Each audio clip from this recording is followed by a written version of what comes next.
की इस वीडियो में अकाल मृत्यु से जुड़े इन्हीं सब प्रश्नों के उत्तर जानेंगे। दोस्तों, क्या आपने कभी सोचा है कि किस कारण से कुछ लोगों की मृत्यु बहुत कम उम्र में ही हो जाती है, जबकि कुछ लोग बहुत लंबे समय तक जीते हैं? गरुड़ पुराण में अकाल मृत्यु के विषय में क्या कहा गया है और क्या अकाल मृत्यु के बाद आत्मा को सभी कष्टों से मुक्ति मिल जाती है? अकाल मृत्यु के बाद आत्मा कहा जाती है, उसके साथ क्या क्या होता है, किन कारणों से अकाल मृत्यु का योग बनता है और हिंदू धर्म ग्रंथों में अकाल मृत्यु से बचने के क्या उपाय बताए गए हैं। आपसे अनुरोध है कि चैनल को सब्सक्राइब कर लें और कमेंट बॉक्स में जय श्री नारायण लिखकर परमात्मा को अपना आभार व्यक्त करें। दोस्तों, प्रत्येक व्यक्ति को परमात्मा की ओर से एक निश्चित आयु मिली हुई है। पूर्व जन्म के कर्मों के कारण यदि व्यक्ति कम उम्र में ही हत्या, आत्महत्या, दुर्घटना या रोग से मृत्यु को प्राप्त होता है तो उसे अकाल मृत्यु कहते हैं। दोस्तों, इंसान के जन्म से लेकर मृत्यु को प्राप्त होने तक और फिर मृत्यु के बाद उस आत्मा का स्वर्ग या नरक में जाने के बाद पुनः जीवन प्राप्त करने की प्रक्रिया को हिंदू धर्म शास्त्रों में 7 चरणों में बांटा गया है। इसका अर्थ यह हुआ कि जो आत्मा एक बार शरीर धारण करती है उसे दूसरा शरीर प्राप्त करने से पहले इन 7 चरणों से गुजरना पड़ता है। इसी को जीवन चक्र कहते हैं। दोस्तों, वो आत्माएं जो इन 7 चरणों को पूरा नहीं कर पाती बहुत कष्ट पाती हैं। अकाल मृत्यु को प्राप्त होने से यह क्रम बिगड़ जाता है। जिन व्यक्तियों की मृत्यु प्राकृतिक कारणों से होती है उनकी आत्मा भटकती नहीं है और नियमानुसार उनके जीवन के 7 चरण पूरे हो चुके होते हैं।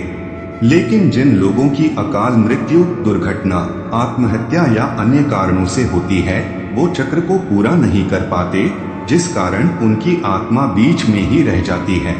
दोस्तों, गरुड़ पुराण में अकाल मृत्यु के बाद आत्मा का क्या होता है इसका विस्तार से वर्णन किया गया है।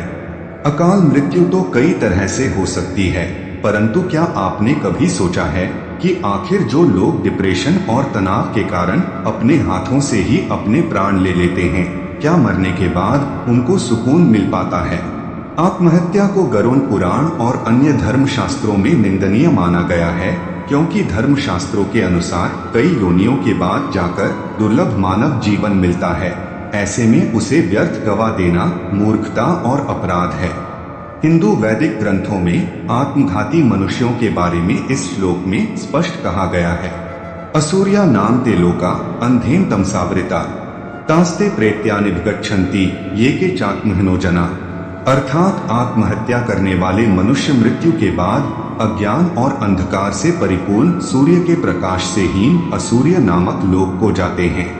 जो व्यक्ति आत्महत्या करता है उसकी आत्मा को चारों ओर अंधेरा ही दिखाई देता है तथा वह मृत्यु लोक में ही भटकती रहती है और अनेकों कष्ट पाती है। गरुड़ पुराण में इस प्रेत योनि में मिलने वाले कष्टों के बारे में लिखा है कि उसे प्यास तो लगती है पर पानी पी नहीं पाता, भोजन तो सामने रहता है पर वह खा नहीं पाता, हमेशा ही भूख और प्यास से व्याकुल रहता है। ना ही उसे स्वर्ग या नरक में जाने को मिलता है और ना ही उसे किसी योनि में जन्म मिलता है। ऐसी प्रेत आत्मा अनिश्चित काल तक ऐसे ही भटकती और कष्ट पाती रहती है। ऐसी आत्माओं को तब तक ठिकाना नहीं मिलता जब तक कि उनका समय चक्र पूर्ण नहीं हो जाता। इसीलिए आत्महत्या करने के बाद जो जीवन मिलता है वो कई गुना ज्यादा कष्टकारी होता है। दोस्तों, आपने भी भूत प्रेत के बारे में बहुत कुछ सुना होगा। जिसका कोई वर्तमान न हो, केवल अतीत ही हो, उसे भूत कहा जाता है और अतीत में अटकी आत्मा भूत बन जाती है। जीवन न अतीत है और न भविष्य, वह सदा वर्तमान है। जो वर्तमान में है वह मुक्ति की ओर अपने आप ही बढ़ रहा है, परंतु जो आत्मा अतीत में अटक गई है वो अनिश्चित काल के लिए प्रेत योनि को प्राप्त होती है। दोस्तों, मान्यताओं के अनुसार जब कोई स्त्री प्रसव से मरती है तो चुड़ैल बन जाती है। जो स्त्री बुरे कर्मों वाली होती है मरने के बाद उसकी आत्मा डायन बनती है। ऐसी आत्माओं को मुक्ति न मिलने की वजह है उनके सगे संबंधियों द्वारा उनके निमित्त श्राद्ध न किया जाना। इसी तरह जब कोई पुरुष मरता है तो वह भूत, ब्रह्म, राक्षस या वेताल हो जाता है। जो व्यक्ति भूख प्यास और संभोग सुख ना मिल पाने से मरता है, अवश्य ही वह भूत बनकर भटकता है। और जो व्यक्ति दुर्घटना और आत्महत्या आदि से मरता है, वह भी भूत बनकर भटकता है। ऐसे व्यक्तियों की आत्मा को तृप्त करने के लिए श्राद्ध और तर्पण किया जाता है। जो लोग अपने स्वजनों और पितरों का श्राद्ध और तर्पण नहीं करते, वे उन अतृप्त आत्माओं द्वारा परेशान होते हैं। दोस्तों, आत्मा के 3 स्वरूप माने गए हैं: जीवात्मा, सूक्ष्मात्मा और प्रेतात्मा। जो भौतिक शरीर में वास करती है, उसे जीवात्मा कहते हैं। यह आत्मा जब सूक्ष्मतम शरीर में प्रवेश करती है, तब उसे सूक्ष्मात्मा कहते हैं। लेकिन जब यही जीवात्मा वासना और कामनामय शरीर में निवास करने लगती है, तो उसे प्रेतात्मा कहते हैं। दोस्तों, कुछ जानकारों का मत है कि कुछ लोगों की जन्म कुंडली में अल्पायु लिखी होती है। यह उनके पूर्व जन्म का कर्म होता है। ज्योतिष शास्त्र के अनुसार अकाल मृत्यु को टाला जा सकता है। इसके लिए आपको ज्योतिष की मदद लेनी चाहिए। चलिए जानते हैं उन ज्योतिष शास्त्र के उपायों को जिनसे अकाल मृत्यु को टाला जा सकता है। दोस्तों, ज्योतिष शास्त्र के अनुसार कुंडली का 6वां भाव रोग का तथा 8वां भाव मृत्यु का और 12वां भाव शारीरिक व्यय व पीड़ा का भाव माना जाता है।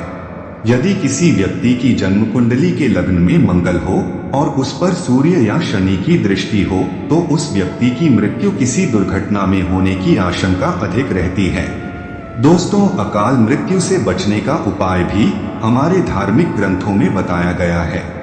यदि किसी जातक की कुंडली में अकाल मृत्यु का योग होता है, तो उस व्यक्ति को भगवान शिव की पूजा करनी चाहिए।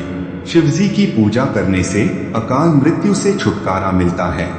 वहीं अकाल मृत्यु का भय हो तो जातक को जल में तिल और शहद मिलाकर हर सोमवार को भगवान शिव का अभिषेक करना चाहिए। इसी के साथ ही महामृत्युंजय मंत्र और ओम नमः शिवाय मंत्र का जप करना चाहिए। यह सारे उपाय व्यक्ति को पूर्ण श्रद्धा एवं आस्था से करना चाहिए, अन्यथा इन उपायों का कोई फल नहीं मिलता। यदि किसी व्यक्ति को अकाल मृत्यु का भय हो, तो उसको मंगलवार और शनिवार को काले तिल और जौ का आटा तेल में गूंथकर एक मोटी रोटी पका लेना चाहिए। उसके बाद गुड़ और तेल में वह रोटी मिलाकर जिस भी व्यक्ति की अकाल मृत्यु की आशंका हो, उसके सिर से 7 बार उस रोटी को उतारकर उसे भैंस को खिला देना चाहिए। दोस्तों, भैंसा यमराज का वाहन है। ऐसा माना जाता है कि इससे अकाल मृत्यु का भय खत्म हो जाता है। इसके अलावा जिस व्यक्ति को बिना कारण ही मृत्यु का भय सताता हो, तो उसे गुड़ और आटे के गुलगुले बनाकर अपने सिर से 7 बार उतारकर चील या कौए को खिला देना चाहिए। ज्योतिष शास्त्र के मुताबिक अकाल मृत्यु से बचने के लिए जातक को शनिदेव की पूजा करनी चाहिए। दोस्तों, उम्मीद करता हूं कि आपको समझ आया होगा कि अकाल मृत्यु होने पर आत्मा का क्या होता है। अगर ये बातें आपको समझ आई हो तो वीडियो को लाइक करें। ऐसी ही और सत्य घटनाओं और दिव्य ज्ञान से भरपूर वीडियो के लिए हमारे चैनल कर्म कृष्ण को सब्सक्राइब करें। बेल आइकन दबाना न भूलें, जिससे हर नया वीडियो सबसे पहले आप तक पहुंचे। अच्छा लगे तो शेयर करें।